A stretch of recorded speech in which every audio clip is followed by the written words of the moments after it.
Telangana secretariat ముందు మాజీ ప్రధాని రాజీవ్ గాంధీ విగ్రహ ఏర్పాటుకు సిద్ధమైంది రేవంత్ సర్కార్.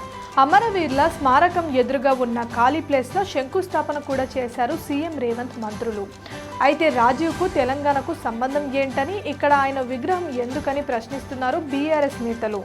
తెలంగాణలో అధికార విపక్షాల మధ్య ఇప్పటికే టగ్ ఆఫ్ వార్ నడుస్తుంది.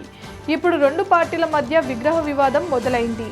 తెలంగాణ సెక్రటరియట్ ముందు మాజీ ప్రధాని రాజీవ్ గాంధీ విగ్రహం పెట్టేందుకు కాంగ్రెస్ సిద్ధం కాగా, దీనిని తెలంగాణ సమాజం ఒప్పుకోదని బీఆర్ఎస్ కౌంటర్ అటాక్ దిగింది. రాజీవ్ విగ్రహ ఏర్పాటు అనుకున్నదే తడువుగా సెక్రటరియట్ ముందు అమరుల స్మారకానికి ఎదురుగా ఉన్న ఖాళీ ప్లేస్లో శంకుస్థాపన కూడా చేశారు సీఎం రేవంత్ రెడ్డి.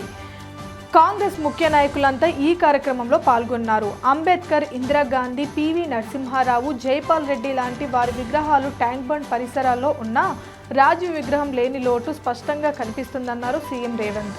టెలికాం రంగంలో విప్లవాత్మక మార్పులు తెచ్చిన రాజీవ్ విగ్రహాన్ని త్వరలోనే సోనియాని తీసుకొచ్చి ఆవిష్కరిస్తామన్నారు సీఎం. సీఎం పదవి ఇచ్చినందుకు రేవంత్ స్వామి భక్తిని చాటుకుంటున్నారని బీఆర్ఎస్ విమర్శిస్తుంది. రాజీవ్కి తెలంగాణతో ఏం సంబంధం అని ఆయన విగ్రహం సెక్రటరియట్ ముందు పెట్టడం కాంగ్రెస్ దిగజారుడుతనానికి నిదర్శనం అన్నారు. అధికార విపక్షాల మధ్య కొత్తగా విగ్రహ వివాదం రాజుకుంది. తెలంగాణ తల్లి విగ్రహం పెట్టాలని ప్రపోజ్ చేసిన చోట రాజీవ్ విగ్రహం ఏంటని బీఆర్ఎస్ ప్రశ్నిస్తుంటే, బరాబర్ విగ్రహం పెట్టి తీరుతామని కాంగ్రెస్ అంటుంది. Please subscribe Pragya media. Please like, share, subscribe to Pragna Media. Pragna Media, please do like, share and subscribe. Please subscribe to Pragna Media. Please like, share and comment if you like the video. Pragna Media.